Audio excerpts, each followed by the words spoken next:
Selamat malam dan selamat bergabung kepada kita semuanya, di mana kita mengikuti program KKR Field School Sabah, anjuran UNAI dan juga pelajar-pelajar UNAI yang praktikal di Sabah. Dan pada malam ini kita sudah memasuki pada malam yang pertama untuk program ini. Oke? Jadi izinkan saya sebentar untuk sedikit membawa promosi mengenai UNAI. Sebab pada bulan ini UNAI sudah memulai program perkuliahan. Jadi pada dalam bulan ini ada juga pendaftaran yang sudah dibuka. Jadi bagi siapa-siapa yang berminat, mari kami menjemput kamu semua yang mendengar pada saat ini yang ingin merasakan pengalaman yang luar biasa berkuliah di UNAI. Kamu boleh tengok link yang ada di screen kamu, pmb.unai.edu. Oke, kamu boleh klik link itu dan kamu boleh meneruskan proses pendaftaran di sana. Dan kalau kamu mempunyai pertanyaan lanjut untuk pendaftaran dan juga apa jenis jurusan yang ditawarkan, nanti kamu boleh tanya siapa-siapa saja kami yang daripada UNAI. Jadi yang ini kamu boleh nampak ya. Meskipun ada sudah beberapa yang sudah graduate, ada sudah yang melayani pastor-pastor kita, ada sudah yang melayani. Tapi mungkin pada malam ini ataupun di masa-masa akan datang, kalau kamu berminat untuk join bersama-sama dengan kami, dan kalau di Indonesia, di bagian UNAI khususnya, kita ada satu persatuan untuk pelajar Malaysia. Pelajar Malaysia yang di UNAI. Jadi inilah muka-mukanya. Ada juga yang sudah mendaftar, tapi oleh karena pandemik terpaksa belajar secara online. Dan sekarang kita belajar secara online. Oke, jadi kira-kira beginilah bentuk ataupun beginilah rupa yang ada di UNAI. Beginilah dia punya suasana dan beginilah gambaran dia. Oke, nah pada malam ini saya memulaikan khotbah ini dengan sebuah cerita. Oke, mungkin ada yang kenal dengan tokoh ini, dengan orang ini, mungkin juga tidak. Orang ini dinamakan Michel de Nostradamus, ataupun lebih sinonim disebut sebagai Nostradamus. Nah, Nostradamus ini merupakan seorang yang sangat dikenali sebagai orang yang mampu meramalkan apa yang bakal terjadi di masa hadapan. Kenapa? Beliau telah menerbitkan sebuah buku hasil karya tulisannya, yaitu The Prophecy ataupun Les Prophéties. Jadi beliau dikenali melalui buku itu karena tulisan-tulisan yang dituliskan dalam buku itu, sajak-sajaknya seakan-akan dapat meramalkan apa yang akan berlaku di masa hadapan. Sedangkan buku ini diterbitkan pada tahun 1555. Nah, di dalam buku itu ada lebih 1000 quatrain atau sajak yang terdiri dari 4 baris ataupun 4 rangkap di dalam bahasa Prancis. Untuk sekarang dia bukan lagi dalam bahasa Prancis, dia dalam bahasa Inggris dan berbagai bahasa. Dan yang diyakini oleh mereka yang percaya dalam membaca buku ini, mereka yakin dan percaya bahwa Nostradamus ini mampu meramalkan kejadian-kejadian yang akan datang jauh sebelum masa daripada Nostradamus ini. Ada beberapa tulisan sajaknya yang telah menggemparkan sejarah dunia. Meskipun belum ada bukti yang sahih, karya-karya Nostradamus ini dianggap meramalkan sejumlah kejadian yang berlaku di dunia. Menurut sumber, yaitu Business Insider, yang diterbitkan pada hari Selasa 10 Julai 2018, ada beberapa ramalan Nostradamus yang seakan-akan tepat. Nah, mari kita lihat beberapa tulisan sajak beliau serta ramalan-ramalannya. Ada banyak sebenarnya, tapi saya akan ambil hanya 2. Saya hanya ambil 2. Yang pertama, mari kita melihat tentang satu tulisan sajaknya ini. Saya akan bacakan dalam bahasa Melayunya. Dari kedalaman Eropa Barat, seorang anak kecil akan dilahirkan dari orang miskin. Dia yang dengan lidahnya akan menggoda pasukan yang hebat. Kemasyurannya akan meningkat ke arah wilayah timur. Setelah berlalunya waktu, tahun berganti tahun, kemudian pada 20 April 1889, Adolf Hitler dilahirkan di Austria, Eropa Barat. Nah, ibu bapaknya ini berasal dari kelas menengah ataupun kelas berada, orang yang berada. Tapi mereka bukan dari golongan orang-orang yang kaya. Salah satu sebab Adolf Hitler ini, ataupun Hitler mempunyai kuasa ini adalah disebabkan oleh pengaruh dan juga kemampuannya membuat ucapan ataupun ketika dia berucap. Ketika dia berucap. Dan dia bahkan mencetuskan Perang Dunia Ketiga dengan mengerahkan pasukannya untuk menyerang Poland. Nah, jadi latar belakang si Hitler ini seakan-akan sama dengan apa yang sudah dituliskan oleh si Nostradamus ini. Jauh sebelum si Hitler ini lahir, ada sudah tulisan mengenai ini. Tapi orang kembali bertanya, apakah ini benar tentang Hitler ataupun tidak? Kita tidak tahu, tetapi sebagian mereka yang membaca dan mempercayai bahwa ini adalah ramalan bahwa Hitler akan lahir, Hitler akan datang. Dan yang kedua, peristiwa pengeboman di Nagasaki dan Hiroshima di Jepun. Dikatakan dalam tulisannya, dia menulis berhampiran pintu gerbang dua kota akan terjadi malapetaka yang tidak pernah disaksikan sebelumnya. Kelaparan di tengah-tengah wabah, orang terbunuh oleh besi, memohon belas kasih daripada Tuhan. Seawal Agustus 1945. Kalau kita masih mengingat peristiwa pengeboman ini, Amerika Syarikat menjatuhkan 2 bom atom. Jadi 2 bom atom itu dinamakan Little Boy dan juga Fat Boy. Dan masing-masing bom atom ini diletakkan ataupun dijatuhkan di Nagasaki dan juga Hiroshima. Kedua bandar itu hancur. Mereka yang berjaya melepaskan diri akan menderita akibat radiasi, impak ataupun kesan daripada bom itu. Dan selepas perang, dikatakan Jepun juga mengalami krisis kekurangan makanan pada saat itu. Jadi, peristiwa yang benar berlaku, sejarah yang berlaku itu kelihatannya agak mirip dengan tulisan-tulisan ataupun ramalan yang ditulis oleh si Nostradamus ini. Si Nostradamus. Tapi jika kita membaca karya tulisan Nostradamus, kita bingung sama ada kita mau percaya ataupun tidak dengan ramalan tersebut. Kita mengatakan kemungkinan itu hanya sebuah kebetulan yang seakan-akan menepati ramalan si Nostradamus ini. Tetapi kita kembali berpikir, jikalau kebetulan, kenapa tulisannya itu menceritakan peristiwa yang hampir-hampir mirip dengan sejarah yang berlaku pada saat itu? Pertanyaan demi pertanyaan timbul di dalam pikiran. Namun tetap, menurut beberapa sumber, sama seperti seorang penilik yang tidak selalu tepat dalam meniliki kehidupan seseorang yang pada masa akan datang, ramalan-ramalan yang ditulis dalam karya si Nostradamus ini juga belum tentu dapat meramal apa yang akan terjadi secara tepat dan sahih. Jadi kita boleh ambil kesimpulan di sini bahwa tidak semua tulisan-tulisan si Nostradamus ini itu dengan benar, dengan tepat menepati ramalan. Namun tahukah Anda di dalam Alkitab ada nubuatan ataupun ramalan mengenai seorang tokoh Alkitab yang sangat-sangat populer. Begitu populer. Dan nubuatan itu sudah diramalkan sejak pada waktu penciptaan awal dunia lagi. Kalau si Nostradamus, dia menuliskan bukunya itu pada tahun 1855 dan kemudian beberapa tahun setelah itu sudah terjadi peristiwa itu, tetapi kalau ini, tokoh Alkitab ini, sejak penciptaan dunia, awal-awal lagi, ketika Tuhan menciptakan dunia dan segala macam isinya.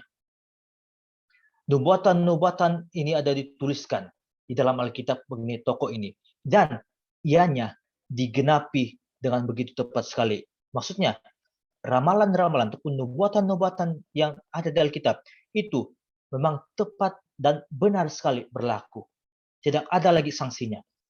Tidak seperti ramalan Nostradamus yang kesahihannya dan ketepatan ramalannya masih diragui. Ramalan ataupun nubuatan mengenai tokoh yang luar biasa ini dibuktikan dengan penggenapan nubuatan yang tertulis di dalam Alkitab sendiri. Dalam Alkitab sendiri. Kita berpikir, siapa tokoh ini sebenarnya? Banyak nubuatan-nubuatan, tapi siapa tokoh yang saya maksudkan pada malam ini? Tokoh yang saya maksudkan di sini tidak lain tidak bukan, dia adalah Yesus Kristus, saudara-saudari. Apa yang istimewa pada Yesus ini, sehingga kan nubuatan ataupun ramalan mengenai dia ini tertulis di dalam Alkitab, dan segala sesuatu nubuatan yang dinubuatkan mengenai Yesus ini digenapi ataupun berlaku dengan tepat sekali sesuai dengan nubuatan yang diberikan. Oleh sebab itulah tajuk khotbah saya pada malam ini berbunyi sebuah pertanyaan ataupun persoalan, yaitu siapakah Yesus? Namun sebelum kita melanjutkan khotbah ini, meneruskan pelajaran pada malam ini, saya senang untuk membawa kita semua bersatu dalam doa. Mari kita berdoa. Bapa Syurgawi, Allah yang kami sembah, Bapa yang sangat kami agungkan. Pada saat ini ya Tuhan, kami sudah siap untuk mendengarkan firman. Kiranya Tuhan Engkau terus bersama-sama dengan kami, dari awal pertengahan sehinggalah ke akhir program KK hari ini. Begitupun juga Engkau memberkati setiap talian-talian yang digunakan, setiap alat-alat yang digunakan untuk mengikuti program ini. Agar kiranya Tuhan campur tangan daripada kuasa-Mu itu akan dapat melancarkan proses KKR pada malam ini. Ampuni kesalahan kami Tuhan, karena kami adalah umat-Mu yang penuh dengan dosa. Begitupun dengan hamba yang akan memberikan pelajaran, menyampaikan pelajaran. Guna pakai hamba, dan biarlah segala sesuatu yang keluar dari mulut hamba itu semuanya bersandar pada Engkau, dan keagungan dan kemuliaan bagi nama-Mu saja yang ditinggikan di dalam khotbah ini. Terima kasih Tuhan, dalam nama Yesus kami berdoa. Amin. Nah, pada malam ini kita akan mempelajari beberapa nubuatan-nubuatan mengenai Yesus yang dicatat di dalam Alkitab. Oke, ada beberapa jenis nubuatan mengenai Yesus. Kalau kita melihat di sini, ada nubuatan mengenai kedatangan Yesus yang pertama. Ada juga nubuatan kelahiran Yesus, kemudian pelayanan, kematian, bahkan kebangkitan Yesus. Dan pada malam ini, kita akan mencoba melihat nubuatan-nubuatan daripada Perjanjian Lama sebelum Yesus datang dan lahir yang dicatatkan pada Perjanjian Baharu di dalam kitab-kitab Injil dalam Matius, Markus, Lukas, dan Yohanes. Kita akan melihat nubuatan-nubuatan, kita akan melihat ramalan-ramalan yang ada dituliskan di dalam Alkitab yang menuju kepada nubuatan Yesus ini. Nah, mari kita kepada kedatangan yang pertama. Jadi, kedatangan yang pertama ini terjadi ketika manusia pertama yaitu Adam dan Hawa ini jatuh ke dalam dosa. Mereka digoda oleh setan dan jatuh ke dalam dosa. Dan ketika Adam dan Hawa sudah jatuh ke dalam dosa, Allah sudah memiliki rencana untuk menebus manusia daripada dosa. Apa rencananya? Akan datang seorang pelepas atau juru selamat bagi manusia daripada dosa. Dan orang tersebut akan datang ke dunia dan memberikan kebebasan ke atas manusia daripada dosa. Siapa orang ini? Tidak lain tidak bukan, saudara-saudari. Yesus Kristus. Yesus Kristuslah yang akan datang ke dunia ini. Oke? Jauh sebelum Allah mengirimkan pelepas atau juru selamat bagi manusia dan dosa. Juru selamat itu sudah pun dibuatkan di dalam Perjanjian Lama. Lebih tepatnya, di dalam Kejadian 3 ayat 15. Dikatakan, aku akan mengadakan permusuhan antara engkau dan perempuan ini, antara keturunanmu dan keturunannya. Keturunannya akan meremukkan kepalamu dan engkau akan meremukkan tumitnya. Nah, Allah mengatakan bahwa akan terjadi permusuhan antara ular dan perempuan, di antara iblis dan manusia, di antara syaitan dan juga Yesus. Dan Allah menubuatkan bahwa benih perempuan, yaitu Yesus, akan datang dan meremukkan kepala si ular tua. Oke, jadi sepanjang kita mendengar pelajaran pada malam ini, kita akan dapat melihat bagaimana alur nubuatan itu digenapi satu persatu. Tetapi dari sini sudah ada nubuatan yang pertama mengenai kedatangan Yesus. Bahwa Yesus akan datang ke dunia dan menebus manusia daripada cengkaman dosa. Oke, di dalam Kejadian 49 ayat 10 juga pun ada menuliskan, ini adalah berkaitan tentang doa Yakub. Oke, dikatakan tongkat kerajaan tidak akan beranjak dari Yehuda ataupun lambang pemerintahan dari antara kakinya. Sampai dia datang yang berhak atasnya, maka kepadanya akan takluk bangsa-bangsa. Dia di sini merujuk kepada Yesus. Dan tongkat kerajaan tidak akan beranjak dari Yehuda, bermaksud Yesus akan lahir ataupun Yesus akan datang daripada keturunan si Yehuda. Nanti pada nubuatan kelahirannya, di situ kita akan dapatkan buktinya. Kemudian di dalam Bilangan 24 ayat 17, ini perkataan Biliam, dan membuat janji Tuhan ini mengenai kedatangan Yesus itu terus berjalan. Sejalan bertambahnya waktu, Tuhan mengulangi janji-janjinya kepada umatnya bahwa akan datang Sang Juru Selamat ini. Oke? Melalui Biliam di dalam Bilangan 24 ayat 17, kembali lagi Tuhan mengulangi bahwa Yesus itu akan datang. Dikatakan, aku melihat dia, tetapi bukan sekarang. Aku memandang dia, tetapi bukan dari dekat. Bintang terbit dari Yakub, tongkat kerajaan timbul dari Israel, dan meremukkan pelipis-pelipis Moab, dan menghancurkan semua anak Set. Oke, ini kembali ditekankan mengenai nubuatan kedatangan Tuhan, saudara-saudara yang saya kasih dalam Yesus Kristus. Dikatakan juga di sini, bintang terbit dari Yakub, tongkat kerajaan itu akan timbul dari Israel. Jadi kita tahu bahwa Yehuda, keturunan ini juga daripada siapa? Daripada Yakub itu sendiri. Daripada Yakub itu, kemudian ada Yehuda, kemudian suku itu akan beranak pinak. Dan kemudian dari sanalah Yesus akan dilahirkan. Mari kita melihat nubuatan yang seterusnya, yaitu nubuatan kelahiran Yesus Kristus. Nah, di dalam perjanjian lama ada menuliskan di dalam Yesaya 7 ayat 14 yang mengatakan, sebab itu Tuhan sendirilah yang akan memberikan kepadamu suatu pertanda.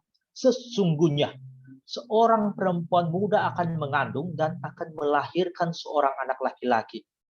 Dan ia akan menamakan dia Immanuel. Dia akan menamakan ia Immanuel. Ratusan tahun kemudian, Tuhan menyampaikan kepada Yesaya tentang kedatangan seseorang yang bernama Immanuel. Nah, ayat-ayat yang baru kita lihat dan dengar tadi merupakan nubuatan akan kedatangan Yesus yang berulang-ulang disampaikan di dalam tulisan Alkitab. Dan ketika Yesus lahir ke bumi dan menjadi sama seperti manusia, sudah terbukti secara nyata bahwa nubuatan kedatangan Yesus ini digenapi dengan tepat sekali. Tidak ada yang perlu diragui lagi mengenai kedatangan Yesus, karena nubuatan yang datang daripada Allah sendiri itu memang akan digenapi dengan luar biasa dan tepat adanya. Kelahiran Yesus Kristus ini digenapi di dalam Matius 1 ayat 23. Di dalam perjanjian baru. Di dalam kitab Matius menuliskan, sesungguhnya anak darah itu akan mengandung dan melahirkan seorang anak laki-laki. Dan mereka akan menamakan dia Immanuel, yang berarti Allah menyertai kita. Ini merupakan kata-kata malaikat kepada si Yusuf. Dan juga kepada si Maria. Dan memang ternyata benar. Ternyata benar. Yesus lahir ke dunia menjadi manusia dan dia dinamakan bukan saja Immanuel tapi juga Yesus. Kelahiran Immanuel di dalam zaman Raja Ahaz menggambarkan tentang kelepasan dari Allah yang diberikan kepada raja dan bangsa Yehuda dari musuh yang menyerang mereka. Nah, ketika Yesus lahir, konteks kelepasan ini diaplikasikan kepada Yesus, di mana malaikat mengatakan kepada Yusuf bahwa anaknya akan melepaskan mereka dari dosa. Oke, kita dapat lihat itu dalam Matius 1 ayat 21. Dan anak itu memang dinamakan Immanuel, yang membawa arti bahwa kelahiran Yesus adalah satu bukti bahwa Allah tidak akan meninggalkan umatnya. Tetapi dia ataupun Allah mengutus anaknya bukan lagi untuk melepaskan manusia daripada lawan-lawan ataupun musuh yang memerangi mereka. Tetapi dia mengutus anaknya, dia mengutus Yesus untuk melepaskan manusia daripada cengkaman dosa. Sungguh luar biasa sekali. Sangat-sangat menguatkan kita. Ketika Yesus lahir, dia datang bukan saja hanya membawa kelepasan kepada orang-orang pada saat itu, tetapi juga membawa orang bebas keluar daripada dosa. Oke, mari kita lihat lagi tempat di mana Yesus dilahirkan. Dikatakan di dalam Mikha 5 ayat 1 dalam Perjanjian Lama, tetapi engkau, hai Bethlehem Efratah, hai yang terkecil di antara kaum-kaum Yehuda, daripadamu akan bangkit bagiku seorang yang memerintah Israel, yang permulaannya sudah sejak purbakala, sejak dahulu kala. Dan kalau kita membaca di dalam Perjanjian Baru, ternyata sah, ternyata memang benar Yesus itu dilahirkan di Bethlehem. Matius 2 ayat 1 mengatakan, sesudah Yesus dilahirkan di Bethlehem. Maksudnya, Yesus itu dilahirkan di Bethlehem. Kembali juga kita mengambil di dalam Yohanes 7 ayat 42. Karena kitab suci mengatakan bahwa Mesias berasal dari keturunan Daud dan dari perkampungan Bethlehem, tempat Daud dahulu tinggal. Jadi sudah sangat jelas. Memang tempat kelahiran Yesus yang dinubuatkan di Bethlehem itu digenapi. Itu digenapi. Nah, ketepatan kelahiran Yesus yang dinubuatkan di Perjanjian Lama, tepatnya di buku Mikha ini, seperti kita bacakan tadi, dan ketika kita baca juga dalam Perjanjian Baru, ternyata memang ianya benar. Oke, dan memang ianya benar. Dalam Perjanjian Lama, tepatnya di Kejadian buku Kejadian 49 ayat 10 mengatakan bahwa Yesus akan lahir dari keturunan Yehuda. Dan akan ada dari keturunan Yehuda yang nantinya akan memegang kuasa atas semua bangsa, katanya. Seperti yang kita ketahui bersama, memang Yesus ini, kita lihat, berasal dari keturunan Yehuda. Kita dapat melihat itu dalam silsilah Yesus dalam Matius pasal 1. Kita baca di sana. Dan kita akan dapati bahwa memang benar Yesus lahir dari keturunan Yehuda. Oleh sebab itu, tidak heranlah kalau Yesus ini sering disebut sebagai anak Daud, karena Daud itu adalah keturunan Yehuda.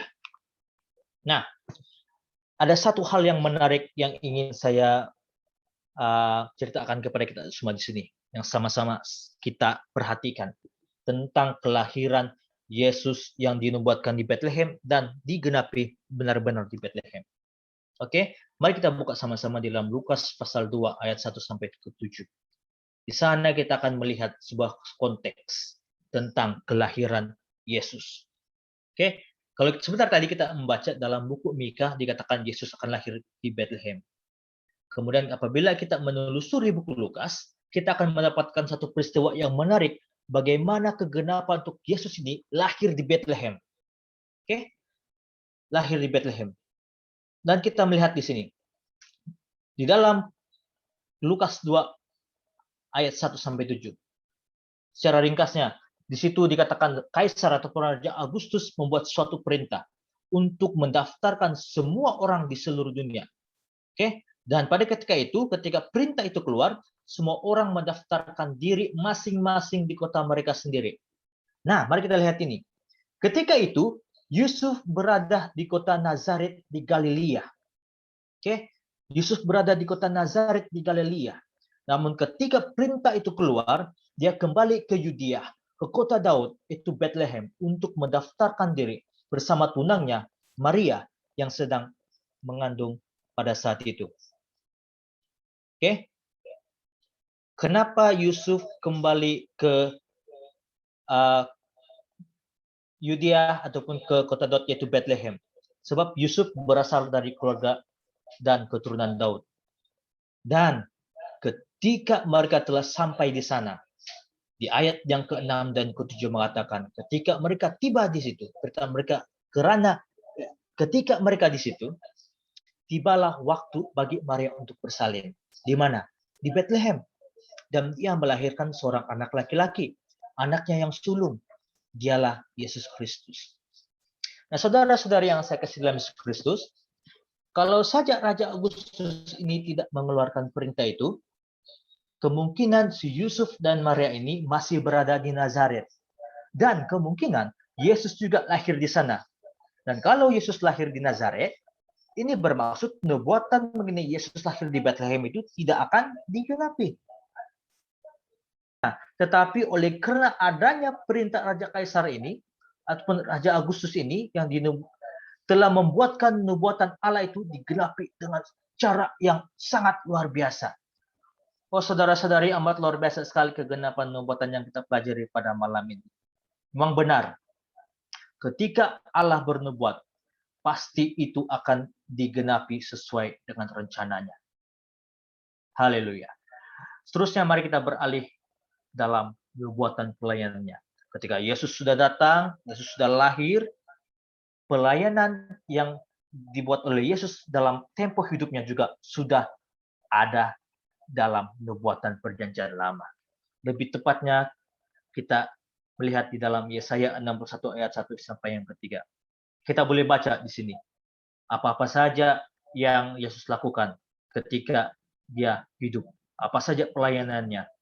Dia menyampaikan kabar baik kepada orang sengsara, merawat orang-orang yang remuk hati, memberitakan pembebasan kepada orang tawanan, dan kepada orang yang terkurung kelepasan daripada penjara, untuk memberitakan tahun rahmat Tuhan dan hari pembalasan Allah kita, menghibur semua orang yang berkabung, mengeruniakan kepada mereka perisan kepala ganti abu, minyak untuk pesta ganti kain kabung, dan nyanyian puji-pujian ganti semangat yang pudar.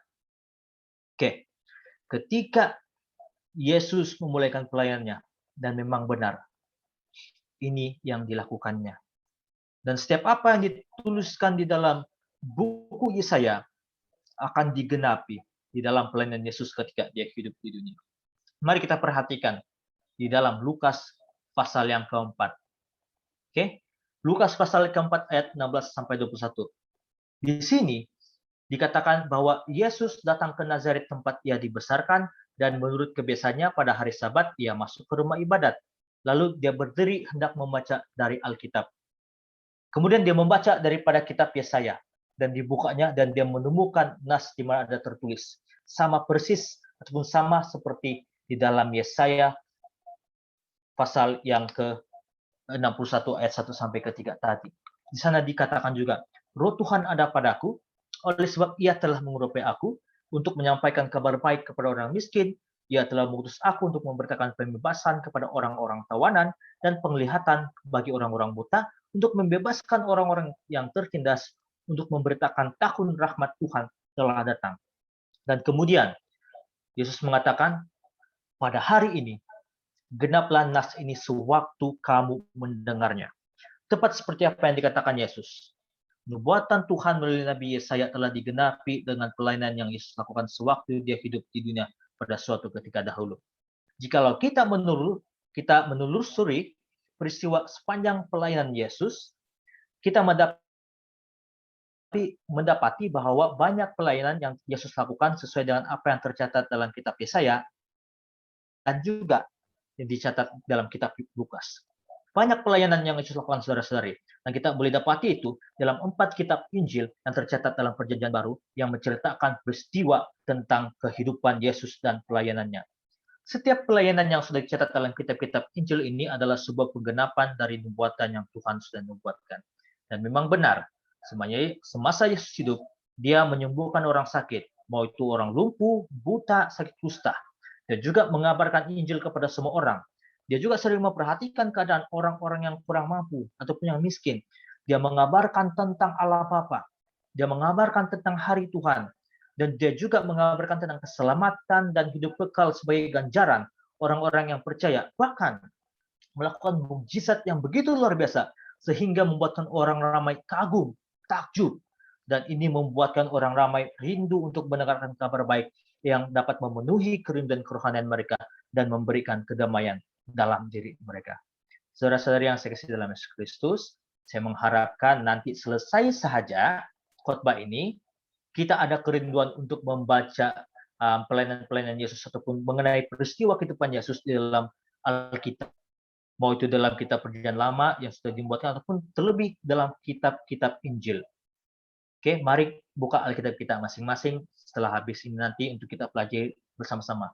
Ambil waktu kita bersama Tuhan, pelajari dan dalami Alkitab bersama-sama dengan Tuhan. Seterusnya, mari kita beralih kepada nubuatan kematian Yesus. Saudara-saudari yang kasih dalam Yesus Kristus, selain daripada nubuatan kedatangan, kelahiran, maupun pelayanan Yesus yang sudah dibuatkan di dalam Perjanjian Lama, Kematian mengenai Yesus juga itu sudah disampaikan. Dari nubuatan yang paling terkenal meliputi kematian Yesus, Mazmur 22 dan Yesaya 53 adalah yang paling terkemuka dalam menceritakan nubuatan kematian Yesus. Mazmur 22 menceritakan tentang peristiwa kematian dan penyaliban Yesus yang begitu luar biasa dan menyayat hati. Yesaya 53 menceritakan mengenai Yesus sebagai hamba Tuhan yang menderita demi melepaskan manusia daripada cengkaman dosa yang membawa kepada maut yang kekal. Namun ada juga nubuatan yang boleh kita dapati selain daripada Mazmur 22 dan juga Yesaya 53 ini. Nah, mari kita lihat bersama-sama. Ketika Yesus mau mati, mau dibunuh, dia mengalami penderitaan dahulu. Penderitaan dari segi emosi itu adalah Yesus dikhianati. Dalam Mazmur 41 ayat 9 mengatakan, ada tertulis, bahkan sahabat karibku yang kupercayai, yang makan rotiku, telah mengangkat tumitnya terhadap aku. Ini merupakan satu metafora ataupun satu perumpamaan bagaimana tindakan seseorang yang kita percaya, karena kalau sudah makan roti bersama-sama itu adalah sebuah perlakuan antara dua orang yang begitu akrab. Tetapi dikatakan mengangkat tumit ini adalah merujuk kepada pengkhianatan. Dan memang benar di dalam Yohanes 13 ayat 18 mengatakan, bukan tentang kamu semua aku berkata, aku tahu siapa yang telah kupilih, tetapi haruplah genap nas ini. Orang yang makan rotiku telah mengangkat tumitnya terhadap aku. Dan kita tahu, Yesus dikhianati oleh siapa? Bukan orang lain, tapi dalam golongan 12 orang muridnya. Oke, di dalam 12 orang muridnya. Yesus dikhianati oleh Yudas. Yudas menjual dan menyerahkan Yesus kepada imam-imam kepala atau pegawai bait Allah dan para elders pada ketika itu. Dan setelah peristiwa itu, maka Yesus mengalami penderitaan yang begitu dahsyat. Dalam perjanjian lama menubuatkan bahwa Yesus akan diludahi, bahkan dipukul. Dan itu digenapi ketika Yesus sudah ditangkap dan dibawa ke muka pengadilan. Yesaya 50 ayat 6 dalam perjanjian lama mengatakan, aku memberi punggungku kepada orang-orang yang memukul aku, dan pipiku kepada orang-orang yang mencabut canggutku.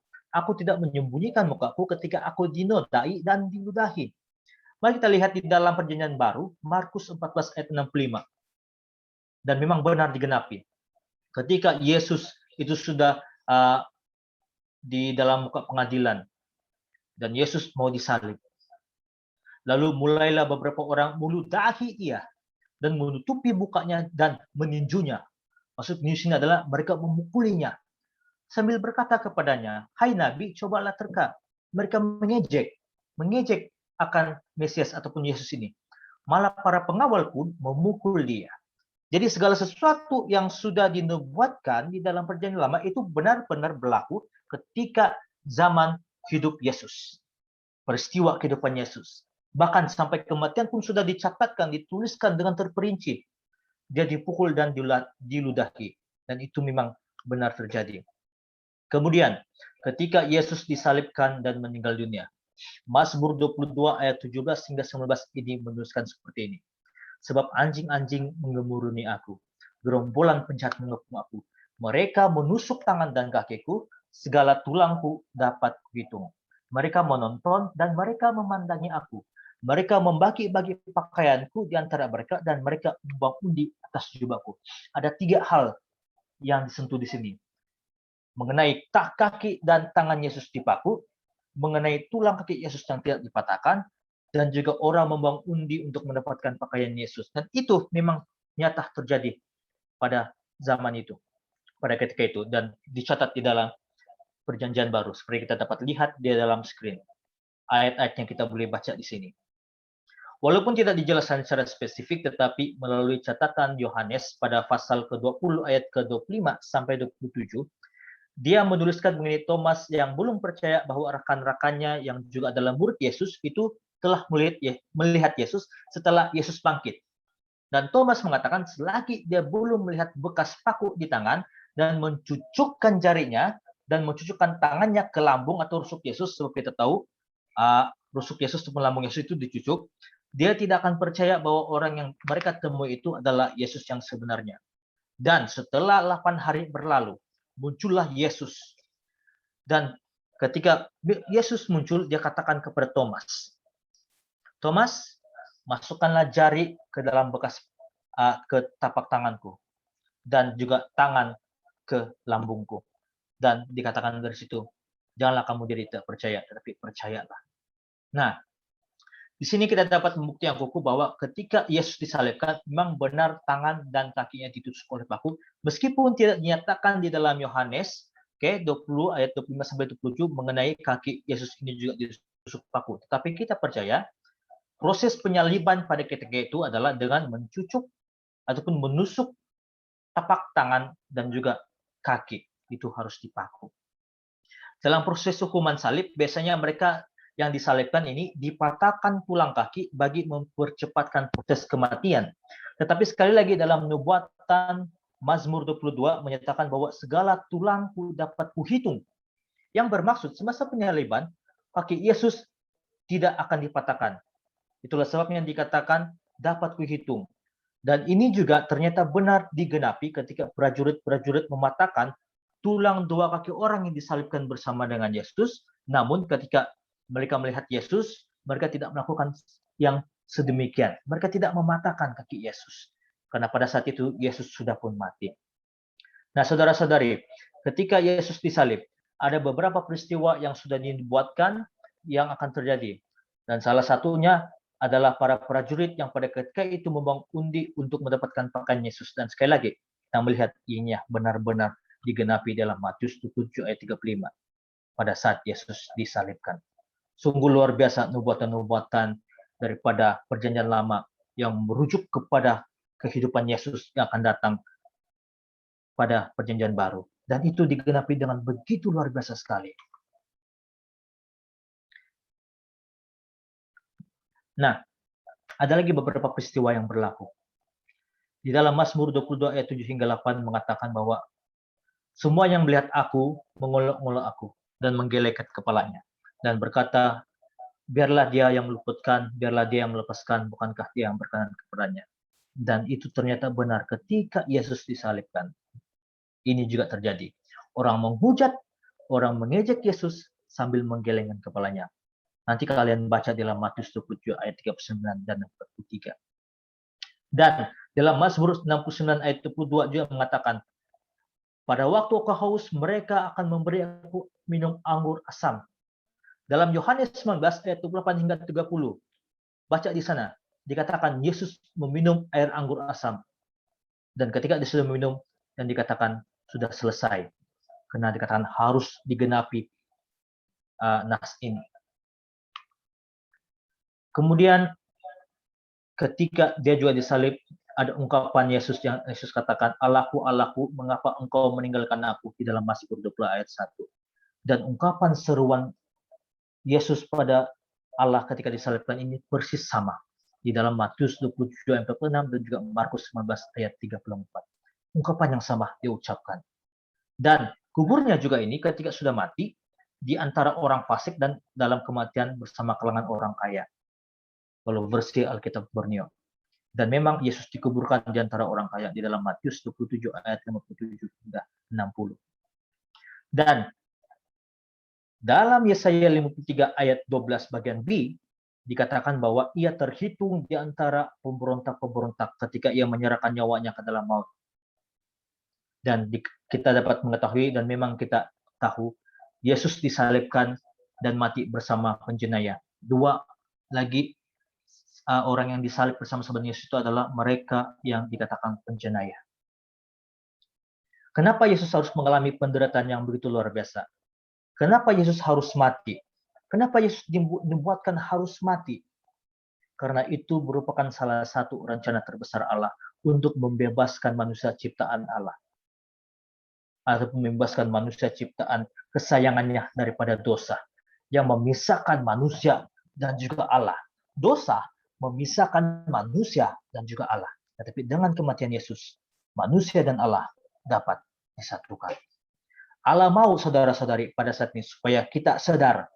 Allah mau supaya makhluk ciptaannya sadar. Allah mau supaya manusia sadar betapa dalam dan besar kasihnya terhadap manusia.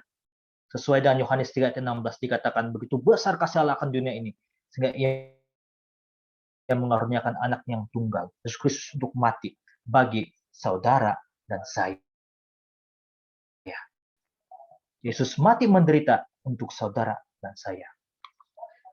Dan pada saat ini kita akan beralih kepada nubuatan kebangkitan. Di dalam Mazmur 22 dan Yesaya 53 bukan hanya menceritakan tentang nubuatan penderitaan dan kematian Yesus, tetapi juga tentang kebangkitannya dan setelah kematiannya juga. Selain Mazmur 22, Mazmur 16 ayat 10 juga ada merujuk nubuatan mengenai Yesus yang tidak selamanya mengalami kematian dan dibangkitkan. Kita dapat melihat itu dengan ayat di dalam Mazmur 16 ayat 10. Dan tidak membiarkan orang kudusmu melihat kebinasaan. Orang kudus dikatakan di sini adalah merujuk kepada Yesus. Ketika Yesus sudah mati, Yesus tidak dibiarkan melihat kepada kebinasaan kekal, tetapi Yesus akan dibangkitkan oleh Tuhan. Oke? Setelah kematian Yesus, dalam Perjanjian Baru, khususnya di kitab Injil, dituliskan tentang kebangkitan Yesus. Dan peristiwa akan kebangkitan Yesus ini pun sudah dinubuatkan dalam Perjanjian Lama. Sungguh ajaib dan luar biasa sekali, saudara-saudari.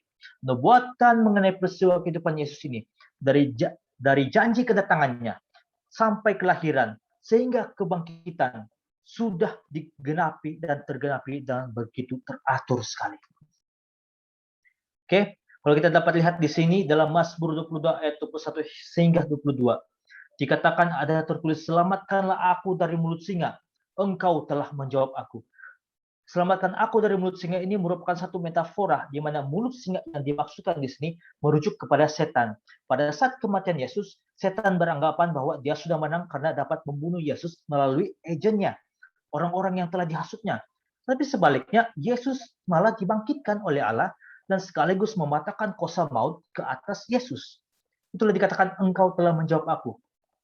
Seruan selamatkan aku dari mulut singa ini merupakan salah satu nubuatan di mana Yesus akan bangkit semula dari kematian, diselamatkan. Dan engkau telah menjawab aku, menunjukkan bahwa Yesus memang sudah dibangkitkan oleh Allah.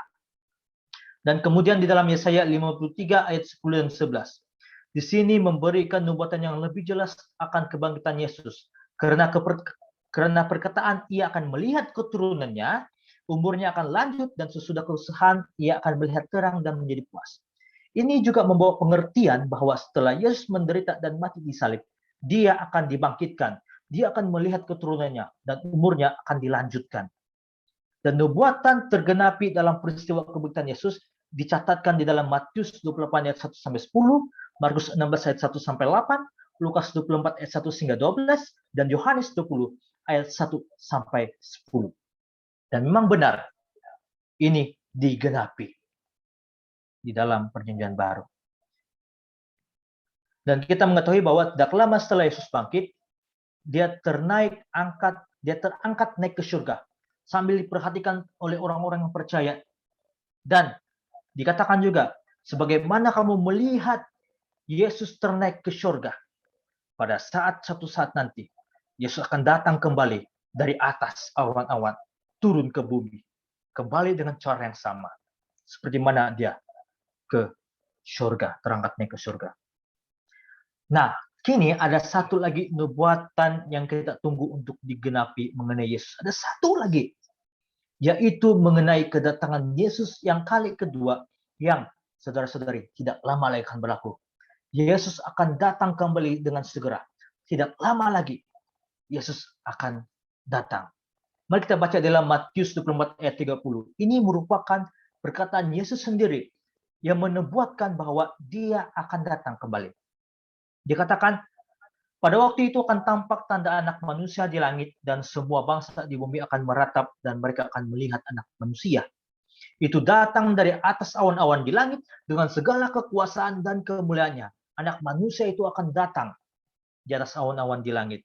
Kemudian dalam Yohanes 14 ayat 3 dikatakan, aku akan datang kembali dan membawa kamu ke tempatku, supaya tempat di mana aku berada, kamu pun berada.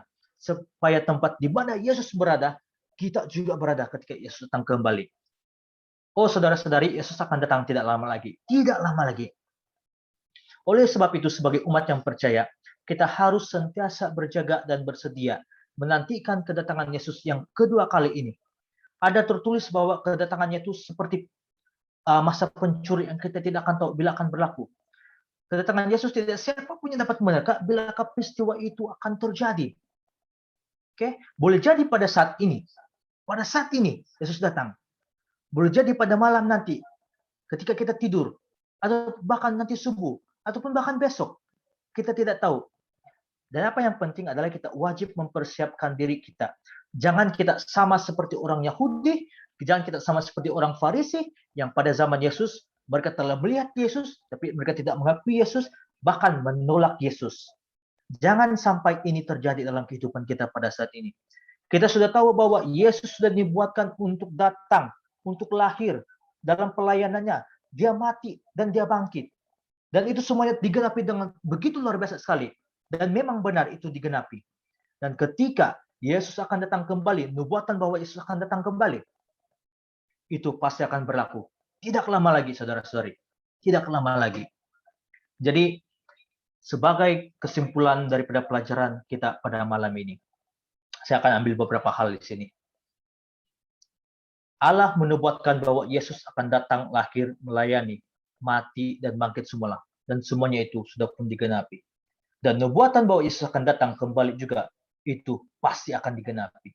Nah, saudara-saudari, ketika Allah bernubuat, itu pasti akan digenapi. Ketika Allah melakukan rencana, itu pasti akan dilaksanakan. Dan oleh itu kita sudah mengetahui bahwa kalau Allah mempunyai rencana di dalam kehidupan kita pada saat ini, Allah mempunyai rencana bahwa kita harus menjadi penginjil-penginjilnya. Kita harus melaksanakannya itu agar tergenapilah nubuatan Allah, tergenapilah rencana Allah dalam diri kita. Mari kita tujukan pusat perhatian kita kepada Yesus senantiasa. Walaupun pada zaman sekarang, pada saat sekarang ini, pandemik begitu berleluasa, kesusahan ataupun pergumulan-pergumulan yang dihadapi oleh masing-masing kita itu sangat membuatkan kita lemah. Mari tujukan pusat perhatian kita kepada Yesus senantiasa. Lihat dia.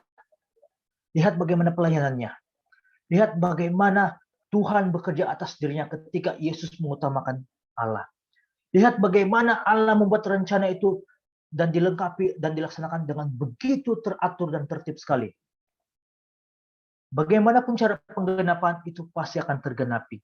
Jadi janganlah kita sia-siakan waktu dan kesempatan yang diberikan oleh Tuhan kepada kita pada saat ini. Kalau saat ini kita ada peluang ataupun ada peluang untuk belajar mengenai Alkitab, belajar mengenai Alkitab. Tumpukan perhatian kita pada Yesus dan pandanglah pada Yesus. Turn your eyes upon Jesus. Dan terang kemuliaannya. Tetap berfokus kepada Tuhan dan ajarannya. Tujukan perhatian kita kepada Yesus. Sampai sini siap pelajaran kita pada malam ini. Saya bawakan dalam nama Yesus. Tuhan memberkati.